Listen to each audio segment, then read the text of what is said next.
Welcome to the Fabricators Coach podcast, where we believe that every fabricator deserves to have a business that not only makes them money, but also gives them time to enjoy it. In each episode, our goal is to share real information that you can take action on and use today, information that, if you will use it, can help you reduce the chaos in your business, help you make more money, and help you get your life back.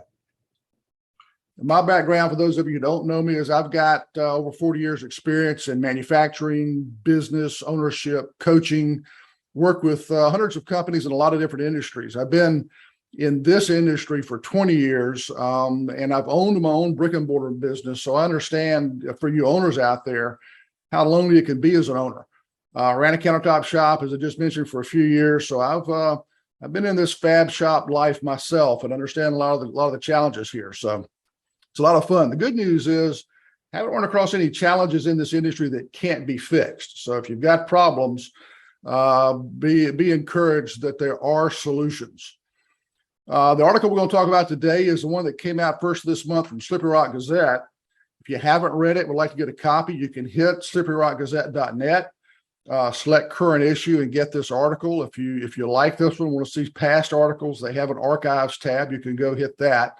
And obviously, you can go to our website at fabricatorscoach.com, select blog, and then all the articles are there to download and take a look at as well. And the title of this article is, How Do We Get to the Next Level?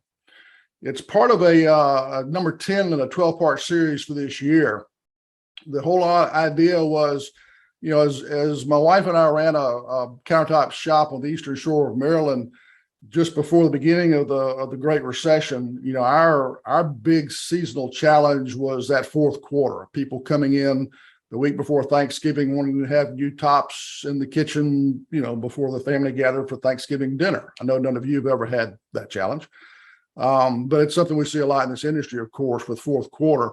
And I got to thinking last year about how crazy that time was for us. And I thought, okay, so what can we do for 2022 to help make that holiday season better for folks, this year than it was last year? And of course, the whole challenge is finding ways and making suggestions to help you start working on your business and not being just in your business all the time. I think it's really, really critical. I think it's very important that as you work on improving your business, the closer you get to having a business that not only makes you money, but also gives you time to enjoy it. Because I think that's if you can't enjoy what you're doing, what's the point, right? You may be making some money, but if it's consuming all of your waking time, then that's not much fun. So I want to offer some suggestions, and that's what this series of articles has been about this year. So let me ask a question. How many of you feel like you just can't get away from your business? That the business is running you instead of you running it? Anybody here in that situation? I used to be this way. Diana. So what was that like? It was stressful because even if you go on a little vacation over the weekend, you have your phone with you. You're always on the phone. My husband was very mad about it. Yes, you can fully relax, and I have a strong sense of control because I feel like if I, let it go, other people won't be able to control it as good as I do. That's why I was always constantly, even on vacation, I was trying to oversee the operations and make sure everybody's happy, the clients are happy, the fabricators are doing their job properly. And that, in the long term, maybe it's good for a few years. You can work and operate this way, but then in the long term, you understand that this kills all of your energy, and your work is just around you 24/7, and there is no other pleasures in life like your family, spending the quality time with your loved ones. That was me for the last five years. Well, it's certainly a tough way to live, no question about that. So a couple of key points from the article. One of them is this question. Are you a fabricator? Do you see yourself as a fabricator, or do you see yourself as a business owner? So definitely a fabricator trying to be a business owner. Gotcha. Okay. Well, I'm a business owner, but I like going into the shop here and there, time to time, once a year or so. I like polishing stones. Okay. All I'm right. a business owner acting as a fabricator. All right. You want to elaborate on that one? All the day-to-day involvement, pulls in to be. I mean, it's not that I do the polishing or cutting anymore, but we're involved in the business so much that it's what it is kind of sometimes, but it does take a toll on you over a period of time. I've been doing this for 22 years now. We definitely go back and forth thinking that now we should not be doing all these day-to-day activities, but then something goes wrong somewhere and then you get yourself involved because we care about business. I mean, it is tough to imagine sometimes that we cannot separate ourselves from the operations, but then you try to do it, and then you definitely you want it to be on the hat of a business owner. You want to wear that all the time and then keep distance from the business, but then when things are not to our expectations, then we get pulled into the day-to-day operations. So it's kind of a mixed feeling for me.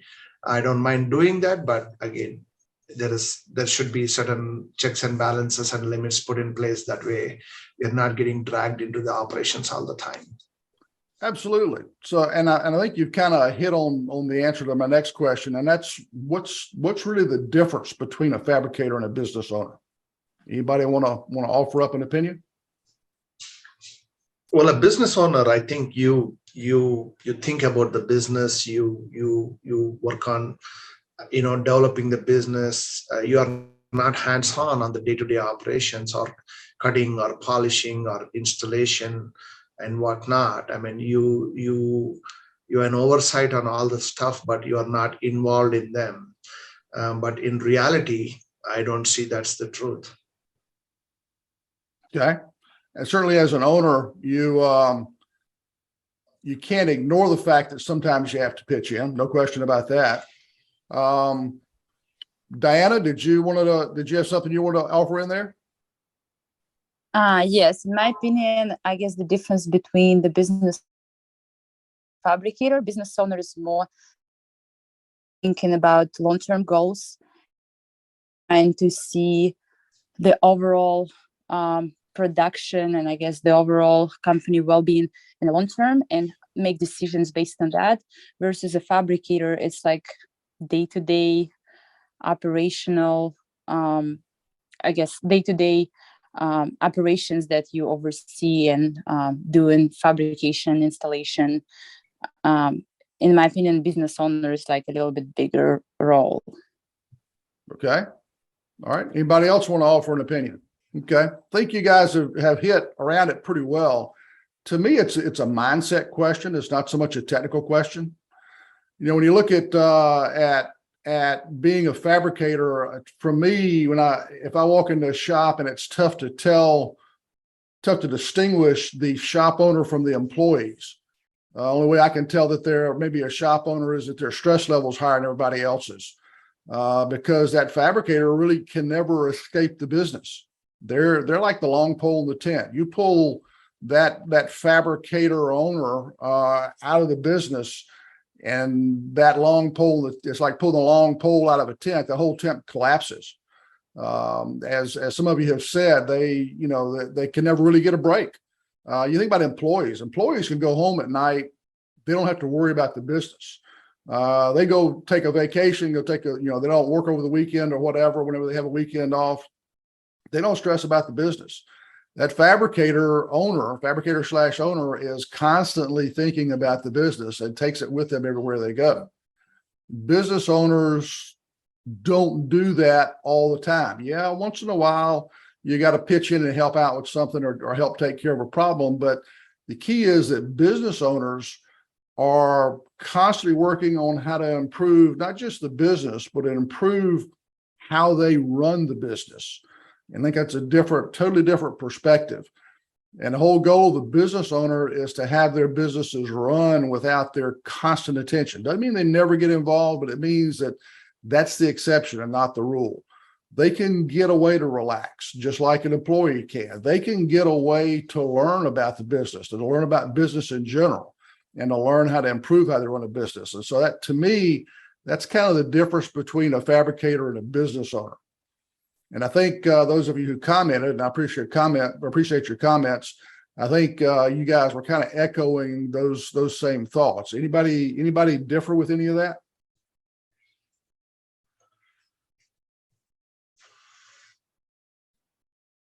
Okay, well, good. I think we're all on kind of the same page here. The real question. Well, let me interrupt it. Sure. So I act like business owner most of the time. So even some days I'm remote. I have a business partner in here, but at points, I guess that's why I'm on this webinar. At points, I'm thinking, okay, is this business really runnable by managing, working on your business rather than working in your business? Because, as everybody knows, this type of business has many ends of it, from fabricating, from measuring, from installation, dealing with customers, dealing with employees, training them, and etc. So I guess we are in here to hear from you, what would it take to really be working on the business rather than, is it really feasible? Is it really possible to work on your business and act like a business owner, or this type of business really requires you to be sucked in it? I have worked with a lot of owner-operated manufacturing companies in this industry and others. And I can tell you absolutely, yeah, this business can get crazy at times, but I've not really met an owner-run manufacturing business that isn't crazy at times. I know from experience, personal experience, that this business, the countertop fabrication business, can be set up so that you can be a business owner and you do not have to be constantly involved in the day-to-day production of orders to go out and service customers. So the short answer to your question is yes, that transition can be made. A lot of things that I'll talk about today are about folks who are struggling to get to that level. Some of you are already partially there, and we can talk about some more advanced aspects of this as well as we go through. I'll be happy to get into that. So the key question, and Ibrahim, you've been a good straight man there. You've asked that question. How do you make that shift? Can you do it, and can you make that shift? And for a lot of fabricators that I talk to, they are so consumed in the business, they can't stop and think about tomorrow or next week because they are so worried about the now. And for those folks who don't have any time to themselves at all, some of you listening to you talk, you've been able to kind of start to make this shift, but you haven't fully made it yet. But where you start with this is setting business goals. What is it that you want your business to do by the end of this year? What do you want it to achieve next year? Is that a top line sales goal? Is that a net profit goal? Is it both? What does that look like? And one of the key to setting goals is to have some way to measure that progress. How do you know when you get there? And of course, if you're looking for a top line sales goal, that's a number, and you're looking for profit, that's a number. Some folks will tell me, well, I just need good metrics. Well, great. I can give you a couple of good metrics. Is that sufficient? Some folks will tell me, well, it needs to get better. I got too much stress. I need to get my stress level down. How do we measure that? Okay. And so having a metric is critical, and having a time deadline is critical because it gives you something specific to shoot for. You want to achieve something specific by the end of 2022 or by the end of 2023 or, the end of each quarter, whatever that is. That's the key to setting these goals. The goal I like the best to talk to business owners about is, what's your exit strategy? And I can always tell when I'm talking to a fabricator instead of a business owner, because a fabricator typically can't answer that question. Or their question may be, I want to sell this and retire.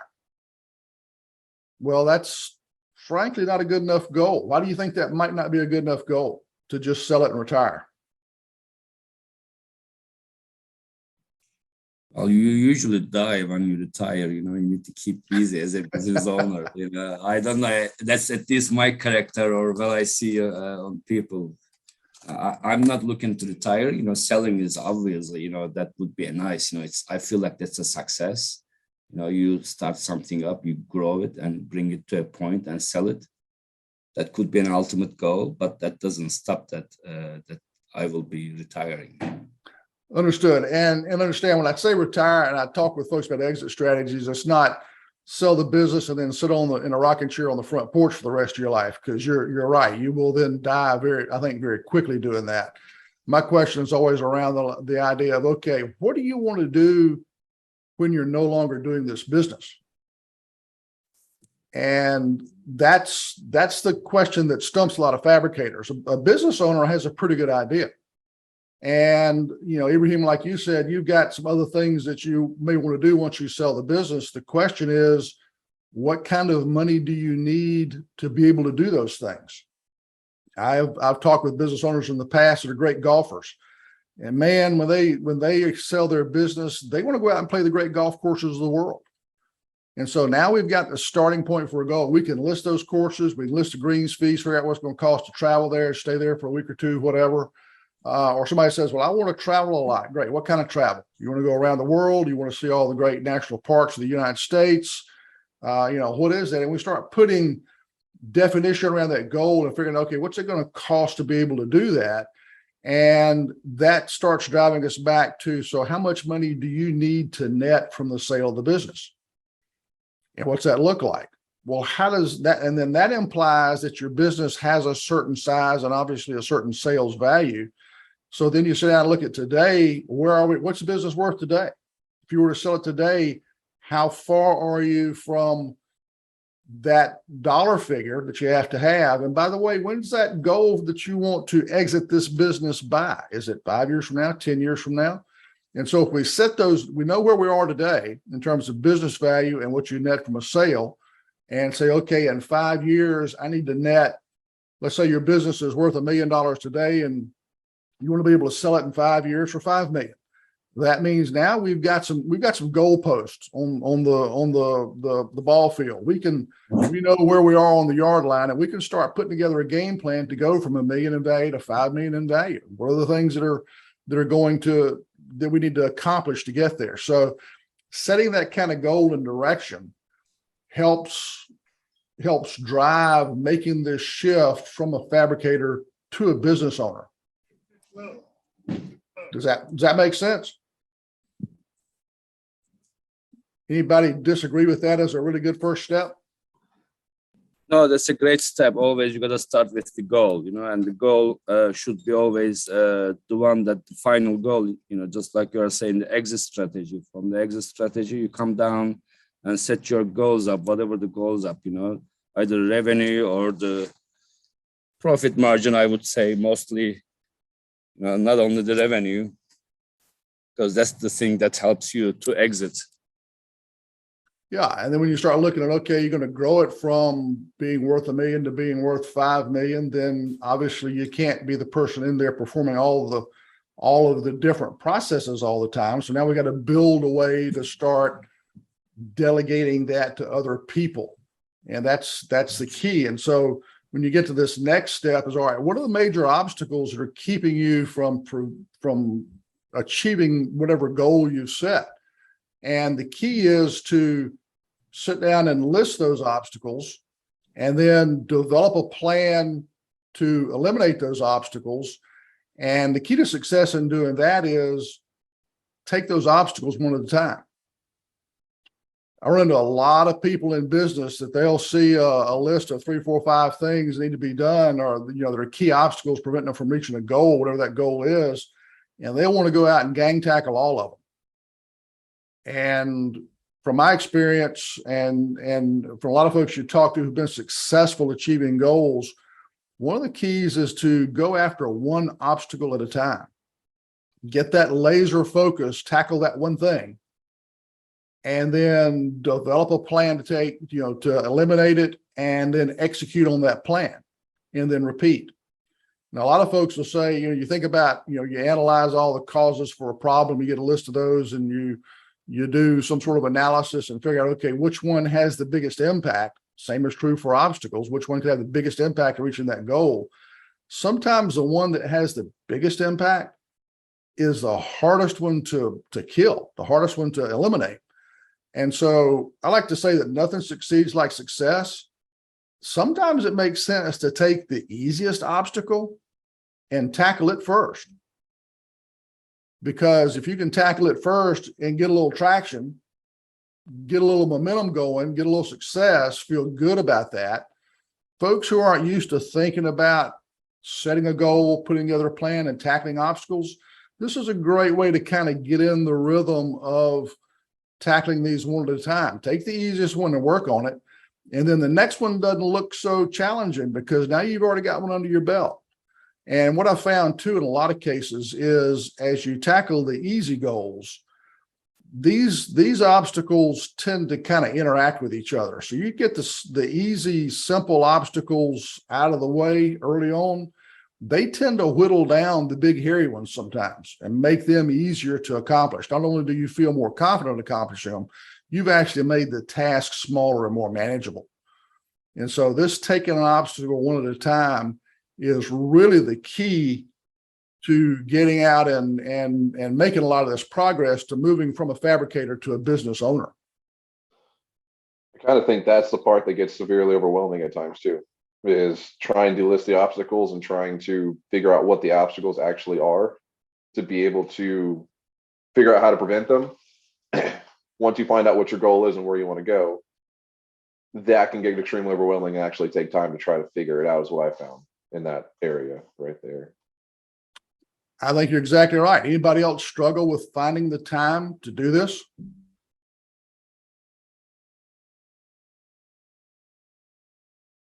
Yes. Yeah, that's normal. And that's probably one of the biggest challenges I get or biggest questions and pushbacks I get when I'm talking with a client, a business owner, is just what Shelby said. Hey, I'm so busy doing it. I don't have time to sit down and put together a plan and develop and, identify obstacles and that sort of thing. And so, the age old saying of a journey of, 1,000 miles begins with one step.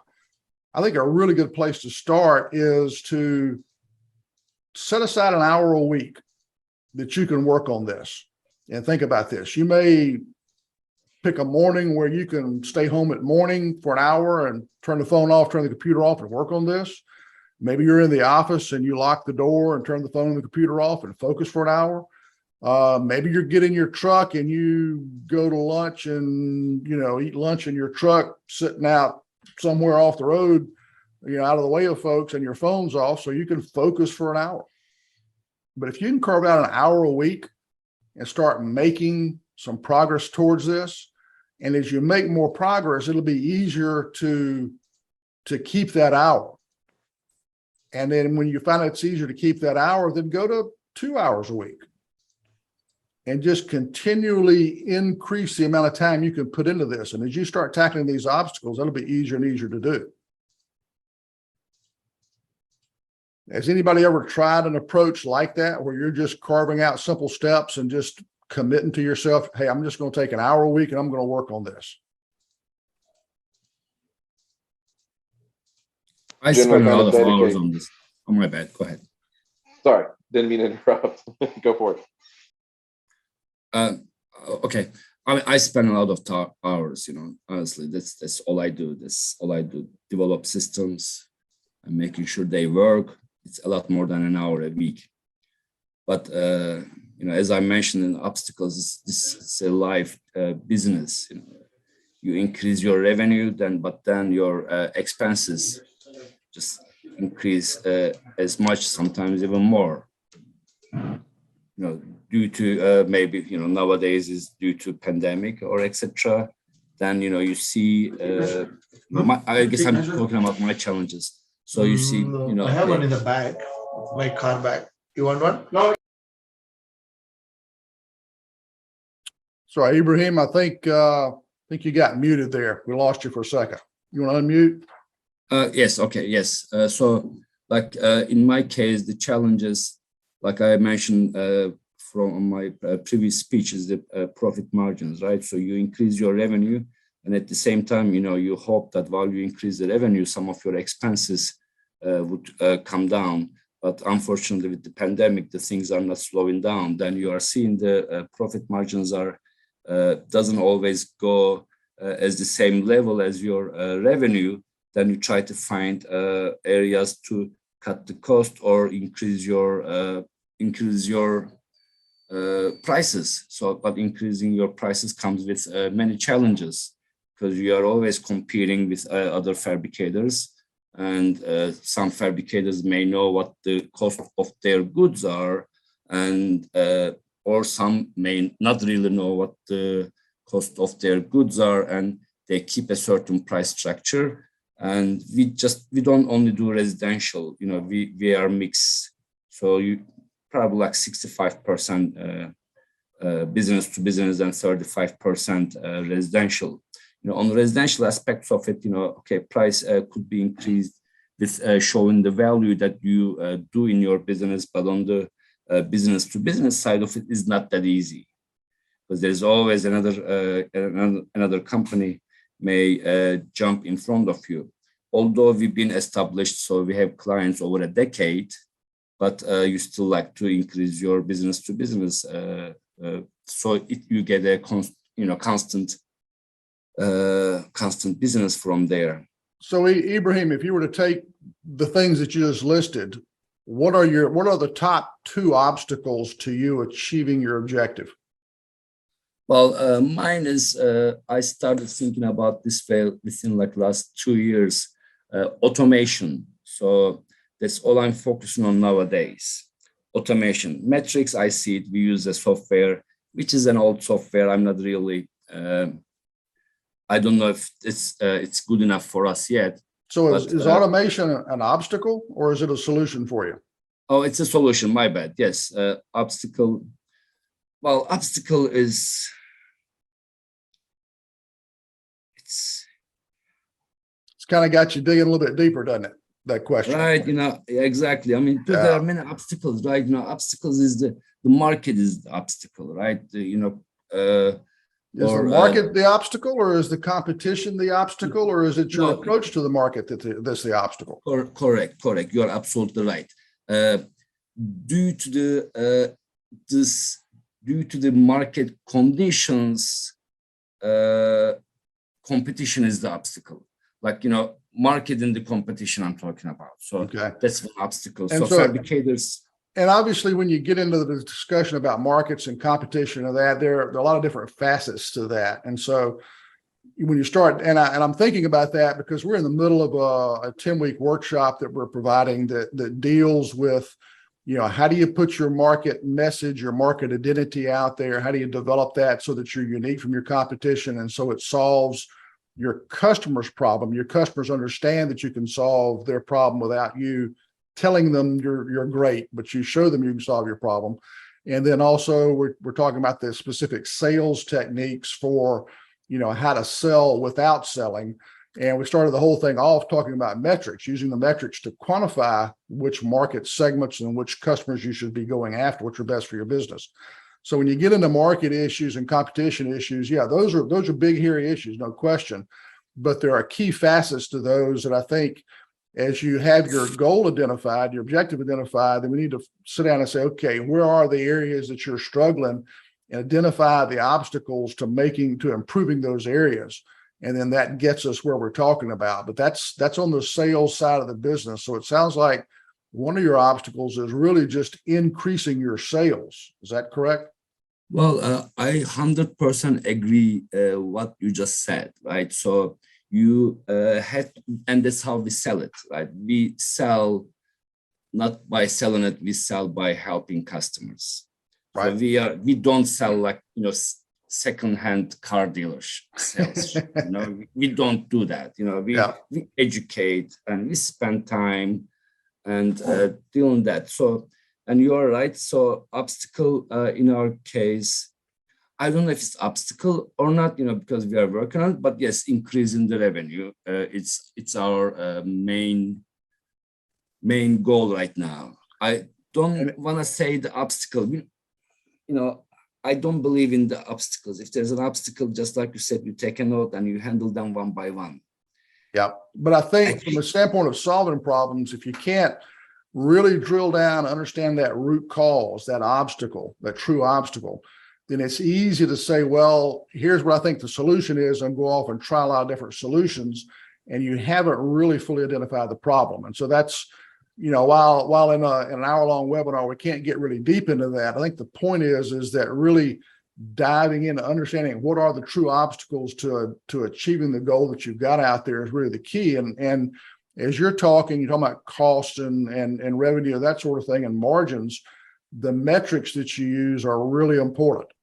Because if I can tell you from personal experience, I've done the material cost plus labor cost plus overhead allocation plus budgeted profit kind of product cost roll up for selling products.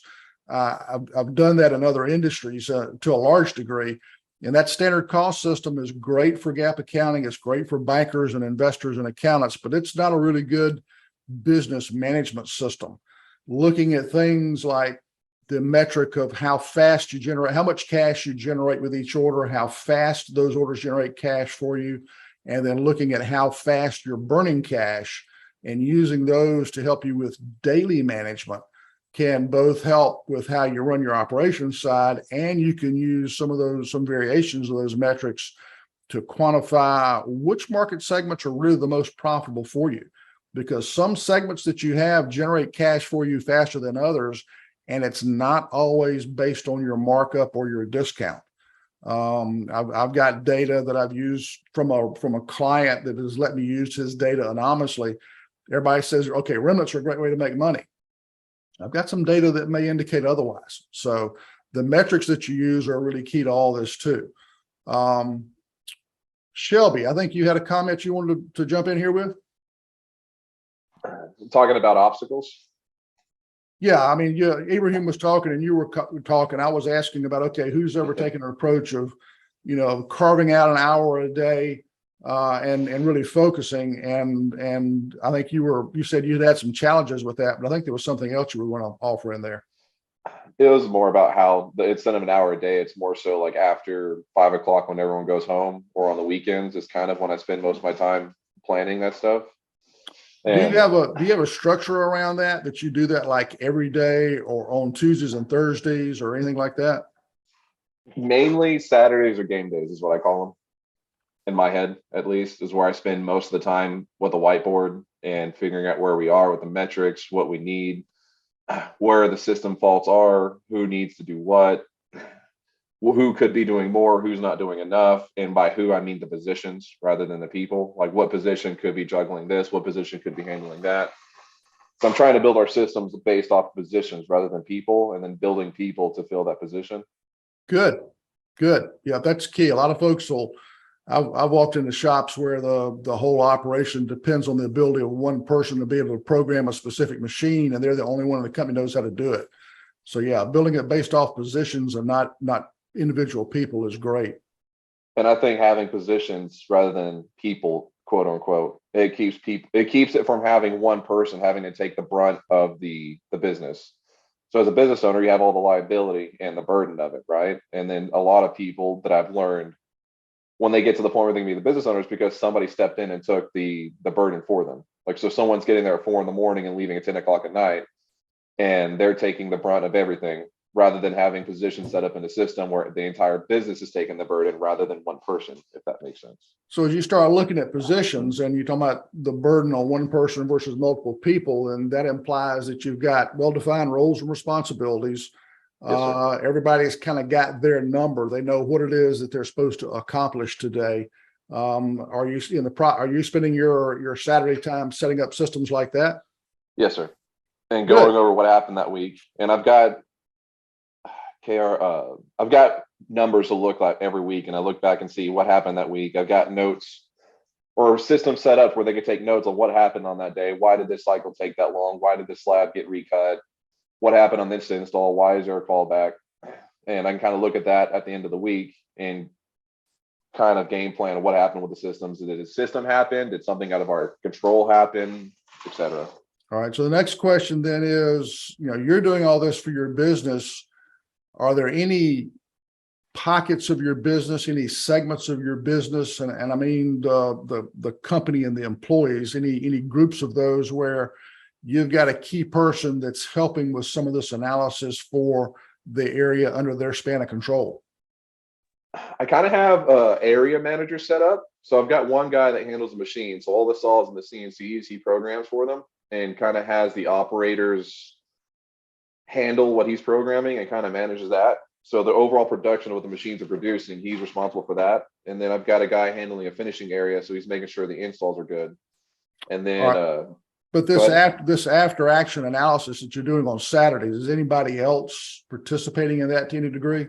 Our foreman.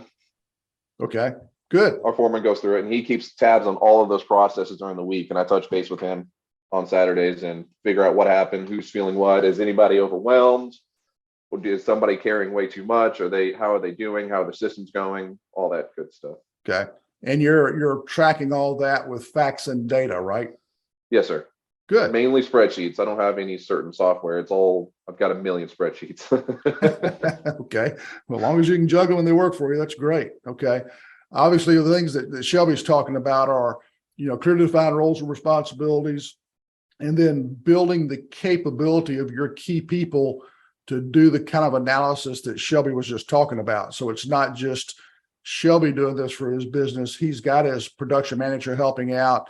If his organization is large enough and he's got a field manager or an ops manager or a sales manager or whoever, those folks their capabilities are being developed and they're coming in and helping build systems and build processes and then doing this after action analysis, preferably on a daily basis, is really key. And that's why good metrics that are not standard cost metrics can help you evaluate, did we win the day yesterday or not? There's a classic structured meeting I like to implement with companies where the key people meet first thing in the morning every morning. Okay, what did we have planned for yesterday and how did it work or not? And what worked, what didn't? And it's not a problem solving meeting. It's a literally 10-minute structured with the same agenda everyday meeting where it's a status meeting. And if an install that was scheduled for yesterday that didn't get completed, the only question is what needs to be done to complete it, who's responsible for making sure it's going to happen, and when will it be done? And that's it. If there's problem solving and other discussion, that happens at another time. This is just a quick status meeting. So that can be a really big key to helping grow people and grow their capability to help carry the load, as Shelby was talking about. We just started doing that early last week. Yeah. And it's night and day different. Oh, cool. What are you seeing that's different? What's getting better? The fires are gone. Everyone knows what's happening at the beginning of the day. Everybody knows what everybody else knows. Everyone knows what's happening in every area. And if something changes, they all know who to call so he can disperse it. And that is also something I can step out of very quickly because our foreman can handle that. I don't have to be there for that meeting and it gets everything running without me. Great. That's great to hear. Glad to hear you're making that kind of progress. That's something that a lot of folks struggle with. And part of that is delegation of responsibility and authority to execute, to make decisions. And part of it is just communicating the right things and focusing on, okay, having run manufacturing plants and owned a business and run businesses, I can tell you that you give me a P&L on the 10th of October saying, here's how well you did or didn't do for September, make it better. I can't remember what I had for lunch 2 days ago, much less what I did work-wise 2 or 3 weeks ago. So if we can sit down today and say, okay, how did we do yesterday? With the help of people in the business, we can usually kind of remember what happened. And then you put together a game plan to focus on what's really critical, which in this industry, finishing up an incomplete install or taking care of a problem for something that went bad yesterday, that's really the 5-alarm fire. And then there's other structure you can put in to help, go down to the 5-alarm, the 4-alarm, 3-alarm, so to speak, and work your way down. But it really does give you good focus. And it sounds like, Shelby, you're doing a good job of executing on that. That's great to hear. Thanks, sir. Diana, I think you had had a yes comment in the chat. Was there something you wanted to add to this?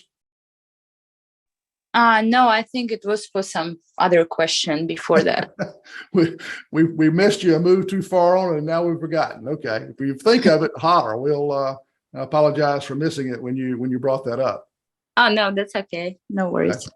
It was about the comment of we don't have time.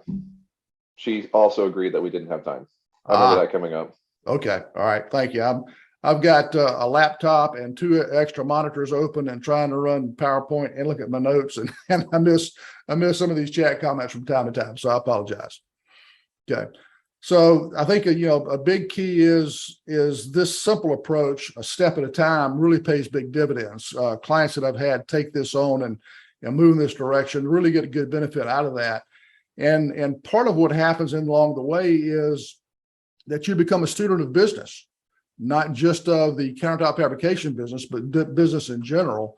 And that's where having some good resources can be a big key to help you as you learn more about how to improve not just your business, but how you run your business.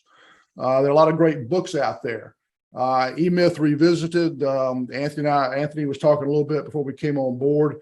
A great book about business owners becoming less involved in the day-to-day, but thinking more about the business. There's a good management system around that called the Entrepreneurial Operating System. If you'd like to read, there's a book called Traction, which takes the concepts in E-Myth and puts a lot of good structure around them. Anthony was talking about that in his business. You guys have had, do you want to give a quick summary of that, Anthony, for the folks who didn't hear that? Yeah, absolutely. Every business runs on some type of operating system, and I would say the majority of them is reactive, and that's why we feel like we do sometimes stuck in our businesses. What the EOS system is geared towards getting a business owner out of the business so that they can work on it and constantly inspect what you expect. So it just really breaks down these things that we fundamentally do on a daily basis, gives language, and then gives tools so that you can create systems like we're already talking about. Particularly, one of the main tools that Traction gives you is start with your accountability chart. And I've heard that mentioned a few times, defining roles and responsibilities, but highly recommend it. And there's a lot of free information out there. So EOS and Traction, look it up. Yep. The book is called Traction. Those of you who don't like to read books on, not books on tape anymore, it's called Audible. Those are really good. There's a book called Rhythm that's good about some of this pace that's important, this cadence of management. I've got a tool that talks about that, a free tool. If you go to fabricatorscoach.com, hit free tools and look for the management rhythm tool and download that. It's got some things that are kind of like a condensed version of Traction, so to speak, a lot of the same concepts. If you're struggling with making things happen, the 4 disciplines of execution, it's a really good book to kind of get you focused on that. And obviously, if you don't like to read, then doing the Audible thing is really helpful. But as you spend more time working on the business, you're going to find out that there are things that you really need to know that you don't know yet. And books is a great way to get a lot of that. Another great way is podcasts. We take all of these webinars and we convert them to podcasts and put them on Fabricators Coach podcast on most of your active podcast platforms. In this business, a guy named Aaron Crowley who does something called the Fab Lab podcast. Really good information from somebody who owned a shop for a couple dozen years. There's another one out there called Countertop Success. A fellow named Stephen Alberts is really good at looking at the marketing side of the business, especially the B2C, the retail marketing side of the business. And he's got some good podcast episodes. So there's some really good resources like that are out there. I think one of the best resources is other business owners, not just in this business, but also other people who own businesses in other industries. There are local groups you can get into, leadership type peer-to-peer coaching groups. Before this session started up, we were talking a little bit about ISFA, which just came back from their annual conference a couple days ago. Really good. Cost of that is low. There's NSI, which is great for certification. Rockheads is a really good group. Artisan Group's a good group. If you're interested in things like that, those are groups that do a lot to help foster this peer-to-peer learning. And while they have good presentations at their meetings and their conferences, a lot of times it's the time between those presentations where you can sit down, meet other fabricators, get to know them, pick their brains. I've talked to several people who they basically will tell you that they would not be where they are today except for those relationships, that those relationships are the things that help them learn more than anything else. So I think those are all good resources for you. One of the things I think is important as you go through this is to approach it all with the perspective of intellectual humility, understanding that none of us really has all the answers. And looking to learn from people, be willing to consider a perspective might be a little different than what you've always thought. And that can sometimes be the key to you helping make that step to the next level. About to run out of time here for an hour. Anytime I send articles out like this, I get questions from people and they ask, get different things. And here's a couple that have come up. One of them is every time I set aside time to do this, I get interrupted. I just can't seem to make it work. I can't find that hour a week. I think what Shelby's talking about, taking some time on Saturday, is great. Shelby, I hope you'll get to the point where you can take that time during the week and maybe have Saturdays for yourself. Hope you get there pretty quickly. But I think it's important as you start carving out time and trying to get some time to focus to work just on the business and not be like every other employee in the business. I think it's important to kind of forgive yourself once in a while. None of us is perfect. As we get into these things and we stumble and they don't work, the key is don't give up. Keep after it. Yeah, maybe the wheels fell off and this week was horrible and you just couldn't find that hour. Okay, that happens. That's life. That's the nature of not just this business, but any small owner-run, manufacturing-oriented type business. So great. Didn't work this week. Fine. Schedule a time next week, set it aside, just work that much harder to make it happen. So forgive yourself and keep after it. Don't give up. The other thing I get a lot of is, people just sometimes they don't like to read or they just don't have time to read. And that's understandable. And I think that's where Audible is really a big help. When I went to this conference in Florida during the early part of this week, I drove down and back and I had Audible books teed up that had a great time listening to some things. It was a big help. So those are some things that hopefully can help you as you work through this. I think it's really important as we look at making that transition from fabricator to business owner and then to improve how well we run our business. I think it's important to understand that your business is running exactly the way you have designed it to run. I'll say that again. Your business is running just like you've designed it to run. And if you're not happy with how it's running, then give me a call. I'll offer a free customized one-on-one assessment, walk through your business, look at what's going on, and make some recommendations to help you improve how you run that business. So if you're interested, contact information is here on the screen, and I'll be glad to set that up with you and spend some time with you doing that. The ad is still up here for the 10-week workshop that I mentioned earlier. We're in the middle of that. I've talked with several people about it since we got started. We limit this to 10 companies, 3 people per company, so we can manage the size of the group. We think we'll offer this again maybe early next year. If you're interested, drop me a line and we'll put you on the list to let you know when that's going to come out, and we'll have that available. Because if we do offer it again, I think we'll get a lot more interest as the economy continues to do whatever it's going to do, which doesn't look great, but who knows what it will look like. I think we'll get a lot of interest, and we are going to keep it limited to smaller groups so we can manage it well. So if you're interested, let me know. Next month, the article will be, where will you be when the music stops? If you remember the kids game, musical chairs, music stops, you sit down and there's always one less chair. So somebody's always kind of out of luck. We'll talk about strategies for dealing with whatever this economy is going to be in the next couple of years, some specific things for dealing with a recession. But I want to thank you all for taking time out of your Friday. I hope this has been helpful for you. Obviously, an hour, there's only so deep we can get with this or any topic. And so I'm happy to hang out for another half hour or so and just talk if folks have got questions. But those of you who have to go, we're at the end of our hour. And I thank you for the time and hope you have a great weekend. Thanks, guys. Thank you for listening to this episode of the Fabricators Coach podcast.